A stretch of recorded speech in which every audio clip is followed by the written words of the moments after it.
তাহলে দস্যুতা আমরা দেখলাম চুরি বা বলপূর্বক গ্রহণের মধ্যে যদি মৃত্যু, আঘাত আর অবৈধ আটকের ভয় দেখায় তাহলে এটা দস্যুতা হয়ে যাবে। এবং দস্যুতার সংখ্যা হচ্ছে 5-এর নিচে। চুরির সংখ্যা 1, 2, 3, 4, 5, 6, 10, 20 জন চুরি করতে পারে। আমরা এমন চুরি না, আমরা এমন লুটপাটের অভিযোগ দেখছি, অনেক লোক মিলে একসাথে লুটপাট করে। যদি চুরি করতে যে শক্তি প্রয়োগ করেন, 5 জন চোরই নেশা কর, চুরি করতে কোনো ঘুমায় গেছে 500 টাকা ধরে ফেলছে, এটা এখন কি অপরাধ হবে? ওকে কোনো তাৎক্ষণিক কোনো ভয়টা কিছু দেখাইছে? ওই ধারা যোগ হবে, সাথে চুরি হবে, চুরি চেষ্টার অপরাধ অর্ধেক শাস্তি হবে, কিন্তু এটা দস্যুতা হইবে কেন? 5 জনের লেখে 10 জনের লেখি।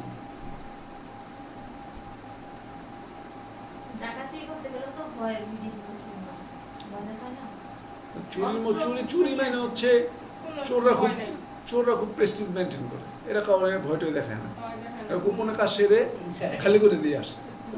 আর দস্যু ডাকাত হচ্ছে ডেয়ারিং ধরনের, এরা হচ্ছে বলে কয়ে জানোয়ার নিবে। আর চোর হচ্ছে জেন্টলম্যান, ও জাস্ট সংগোপনে নিয়ে যাবে। এই কারণে আমরা বলি চোর হচ্ছে মানে আপনাকে কষ্ট দিবে না, আপনার অজান্তে খালি করে দিবে। আর দস্যু ডাকাত হচ্ছে আপনার জ্ঞাত সাথে আপনাকে খালি করে দেবে। এবং আপনার লাইফ রিস্ক হতে পারে, চুরি ক্ষেত্রে লাইফ রিস্ক নেই। ওয়াশ একটা জিনিস নিতে ওইটা নিয়ে গো।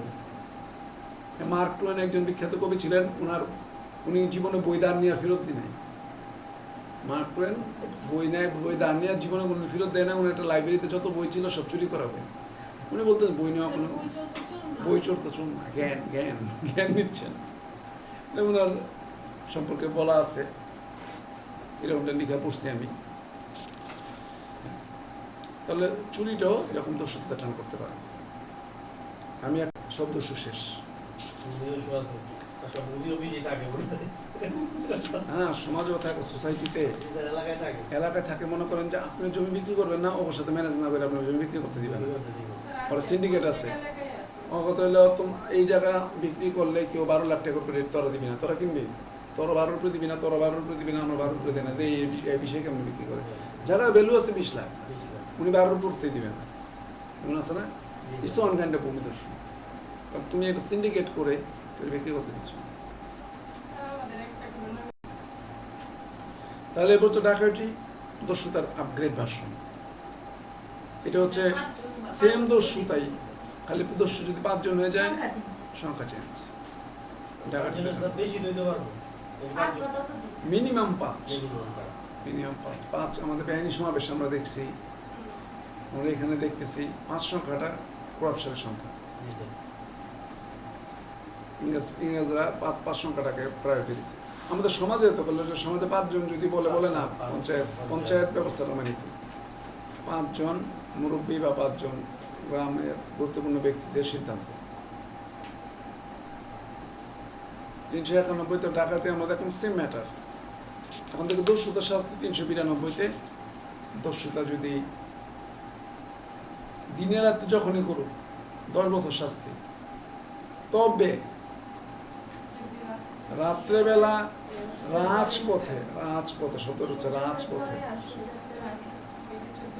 যদি সূর্য ডোবার পরে এবং সূর্যাস্তের পূর্বে,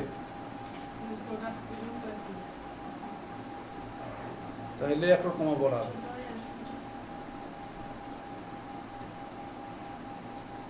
সূর্যোদয় এবং সূর্যাস্তের পূর্বে, এটা মেন রোড হইতে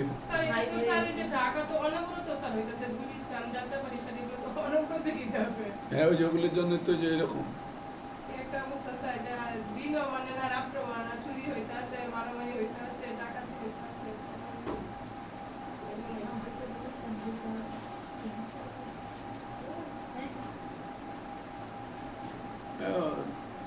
সোনাটনের চেন পড়লে ইমিটেশন বলা উচিত, তুই লয়ে যায়।